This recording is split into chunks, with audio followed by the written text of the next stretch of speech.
Today, we follow a breach that began with a quiet alert and grew into one of the biggest supply chain incidents of 2025. In November, Salesforce found unusual behavior linked to apps published by Gainsight, a customer success platform. This story shows how trusted connections can be turned against us and how OAuth tokens, which normally make work smoother, became the attacker's door key. We will stick to verified facts from public sources, advisories from Salesforce and Gainsight, reporting by TechCrunch and the Hacker News, and analysis from security teams like AppOmni, Mandiant, and Kudilsky. No blame, no speculation, just the timeline, the techniques, the impact, and the lesson. Let's start at the moment the first alarm sounded, and then we will unpack how the attack worked and what it means for everyone using cloud apps. Here is the cold, simple picture. More than 200 companies were affected. According to public reporting of Google's threat intelligence shared with TechCrunch, it began with one trusted integration on the Salesforce platform. Attackers abused OAuth tokens to move through cloud-to-cloud connections. These tokens were valid. They were issued to real apps. That is why the activity did not look like a normal break-in at first. This was a supply chain event. A third-party app became the bridge into many organizations. In the next part, we go back to the first signs on November 19th, 2025. We will see what Salesforce detected, what looked strange, and how the investigation took shape hour by hour. On November 19th, around 8 p.m. Pacific time, Salesforce security teams noticed something that did not fit normal pattern. API calls tied to Gainsight published applications were coming from unusual IP addresses. The traffic also used user agents that did not match regular client apps. Examples included Python requests and AIO HTTP, which can be used for scripts and automation. AppOmni and Salesforce advisories later described these anomalies. The picture was clear. The apps were asking for data in ways that did not look like real customer behavior. Salesforce flagged the activity, began containment, and started to coordinate with Gainsight and customers. Next, let's quickly explain what Gainsight is and why it sits at the center of the story. Gainsight is a customer success platform. Many companies connected to Salesforce through an app exchange. To work, Gainsight receives permissions called scopes using OAuth. This lets app read certain data inside a customer's Salesforce org. When a customer consents, Salesforce issues tokens to the app. The app then uses these tokens to call Salesforce APIs within the allowed scope. This is normal and very common. It lets teams see customers, cases, and engagement data in one place. Gainsight publicly acknowledged the security advisory in November and shared updates with their customers. With that context, let's show how the supply chain link allowed one app to reach many orgs when things went wrong. Picture the chain: Salesforce at the core, Gainsight apps as the connector, and many customer organizations on the other end. Each connection runs on a trust. The trust is the OAuth token and its scopes. If that trust is misused, one app can become a single point of access to many different orgs. This is why this kind of attack is so powerful. The attacker does not need to break into each company. They only need to abuse the connection that many companies already trust. In this case,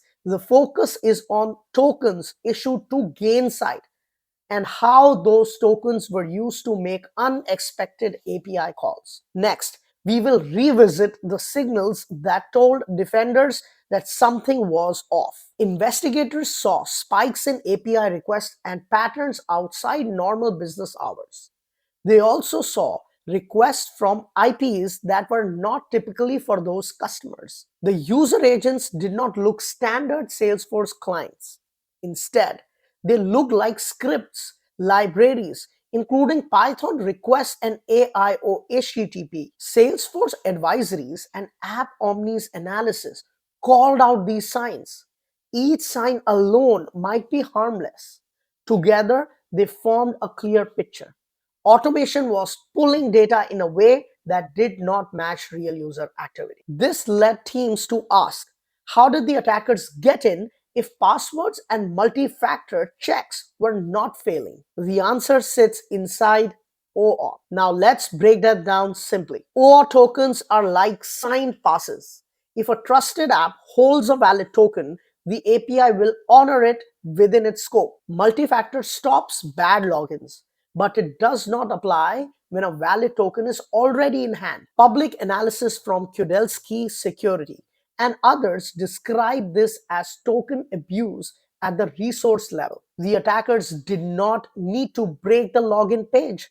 They used tokens that were already trusted by Salesforce for the app. With that, they could call APIs, list objects, and pull data that the token scopes allowed. This turned a convenience feature into a weapon. Now let's see how OAuth is supposed to work when nothing goes wrong. Step 1. A user or an admin consents to connect an app. They see scopes, which are permissions, and click Allow. Step 2. The authorization server issues a token and sometimes a refresh token. Step 3. The app uses that token to call APIs inside the scopes. This model works because the app is trusted, the scopes are limited, and the tokens are handled with care. Most of the time, it is safe and smooth. It removes password from the flow and keeps sessions simple. But when tokens are stolen or misused, the API sees a valid pass, not a stranger. That is where the flow can break. Let's map how it broke in this particular case. In this case, attackers obtained or abused valid tokens tied to Gainsight published apps. With those tokens, they made automated queries. If scopes were broad, they could see more data. They did not need to guess passwords or defeat MFA. The API believed the calls came from a trusted app. This is why defenders saw odd IPs, odd timings, and script user agents. The behavior was wrong, even if the token was valid. The lesson is clear. Least privileged scopes and strict monitoring are vital. If the token can only see a little, it can only take a little. Next, let's list indicators defenders can check in their logs. Investigators and vendors shared IOCs to help teams hunt. Public write-ups reference suspicious IP addresses, including examples such as 198.54.135.48 and so on. They also noted non-standard user agents like Python request 2.28.1 and AIO HTTP/3.13.1. These are useful leads, but context matters.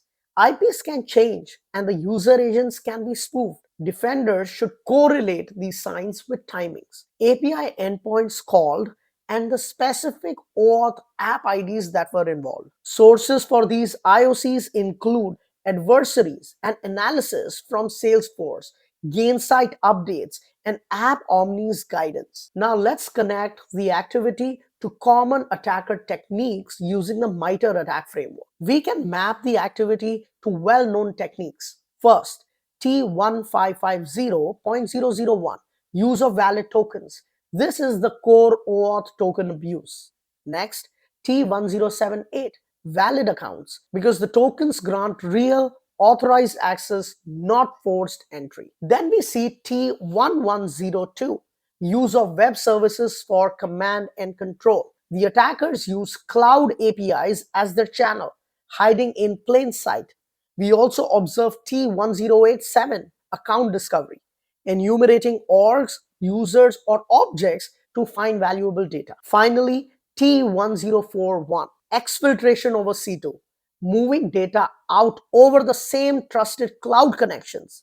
These are standard patterns for cloud breach where the attackers piggyback on trusted services. Seeing the pattern helps defenders build detections and response playbooks. With a valid token, the attacker can enumerate what exists, objects, fields, and limits.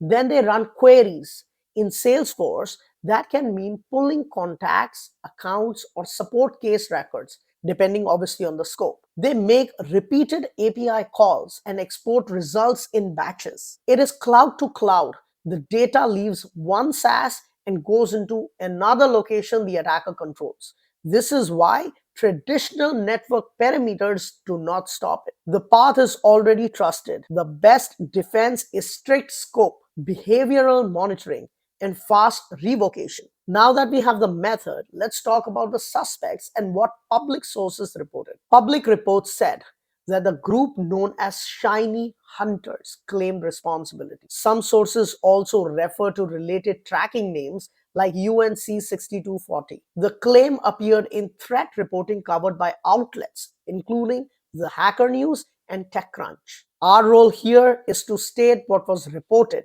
not to speculate. The group has been linked in reporting to data theft from cloud apps and OAuth-based targeting. In this case, their focus was access and extraction, not ransomware. Attribution can be complex and is best left to incident responders and law enforcement. What matters for defenders is the pattern: valid tokens, cloud APIs, and fast exfiltration. Let's see how this matched earlier activity in 2025. In August 2025, there was reporting about a similar campaign targeting another SaaS integration, often called the Salesloft incident. The playbook looked familiar: abuse OAuth tokens, query APIs, and extract customer data.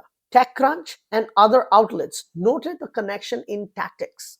This pattern shows a shift in attacker focus. Instead of hitting user logins, they go after the app-to-app trust. It is efficient and hard to spot. Once you understand the pattern, you can build detections for it across vendors. Next, we look at the investigation led by Mandiant and the timeline of the forensic response, which was shared publicly. Gainsight engaged Mandiant to lead the investigation. The process followed a standard forensics playbook. First, scope the environment and preserve evidences. Next, deeply analyze telemetry for signs of lateral movement. And finally, implement hardening measures. In their public updates, Gainsight shared key outcomes. Identity and access management controls were strengthened, and logging was enhanced. Crucially, at the conclusion of the investigation, Mandiant stated they did not find evidence of an active threat actor in the collected logs. By early December, specifically December 5th, the core forensics review phase had concluded. With the immediate investigation wrapped up, the focus shifted entirely to containment and remediation across the affected customer base. TechCrunch, citing Google's threat intelligence, reported that more than 200 companies were affected. The impact crossed industries: technology, finance, healthcare, and many more. The common link was an integration many teams trusted. Because access depended on scopes, the data visible in each OR could differ. Some may have exposed only limited fields. Others may have exposed much more. Salesforce initiated mass token revocation for apps tied to this particular issue, which helped cut off further access. A key lesson is that impact in SaaS depends on scope. The smaller the scope, the smaller the blast radius. Now let's cover how Salesforce and Gainsight moved to contain and guide customers. Salesforce acted fast. Public advisories described the immediate revocation of access and refresh tokens associated with Gainsight published applications. These apps were also temporarily removed from the App Exchange while the investigation moved forward. Connectors to other services were paused as needed. Customer advisories clearly explained how to check logs, rotate keys, and review app scopes. This is what effective containment looks like in the cloud. Cut off the tokens, remove the apps from distribution, and guide customers through remediation. The next question everyone asks is, what kind of data was at risk and how should teams think about exposure? The data at risk depended on the scope granted to the Gainsight published apps. Public guidance and analysis pointed to common CRM data types, contact details such as business emails, phone numbers, customer account metadata, and support case contents. Engagement or activity metadata could also be included where scopes allowed it. Not every customer had the same exposure. The data varied by configuration and permissions. This is why scope review is so important. If an app does not need a field, it should not have it. With the exposure understood, Let's turn those lessons into specific steps you can act on today. First, secure OAuth like you secure passwords. Rotate tokens, limit scopes, and monitor usage. If a token is a key, do not leave it under the mat forever. Second, treat third-party risks as core security, not just procurement. Review vendors often and test how you would revoke access in a crisis. You need to know how to stop the connection before an emergency happens. Third, adopt zero trust for apps and tokens.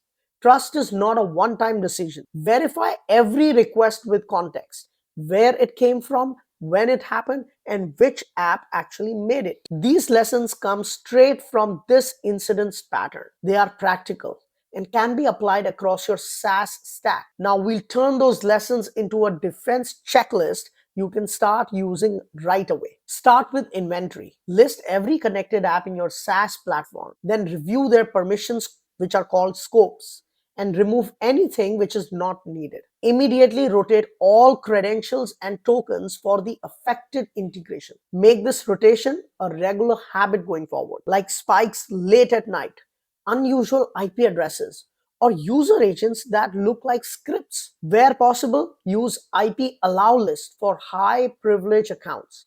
Require extra verification for sensitive actions. Build alerts for token use for new locations. Label service-to-service traffic differently from normal user sessions. These actions reduce your risk today and speed up future investigation. Finally, let's step back and look at the bigger picture. In 2025, the attack surface is not only users and laptops, it is trust itself. Every app-to-app connection creates a new path in your data. The Salesforce Gainsight case shows that even when no password is stolen, data can still move if tokens are abused. The answer is continuous verification, least privilege, short-lived tokens, strong logging, and real-time monitoring. We must stop assuming that because a connection was authorized once, it remains safe forever. Continuous verification replaces implicit trust. Finally, share threat intelligence with partners and demand clear security updates from vendors. When we raise the baseline together, we make this kind of attack harder and slower attacks are easier to detect and stop. One last note before we close. Thank you for watching. This episode was based on public sources, advisories from Salesforce and Gainsight, reporting by TechCrunch and the Hacker News, and analysis by App Omni, Mandiant, and Kudilsky Security. We shared the timeline, the techniques, the IOCs, and the lessons learned. If this helped you, please subscribe to Decode the Hacks. We publish careful fact-check breakdowns to help you defend your organization. Stay vigilant, stay informed, and remember, trust is powerful, but in the cloud, trust must always be verified.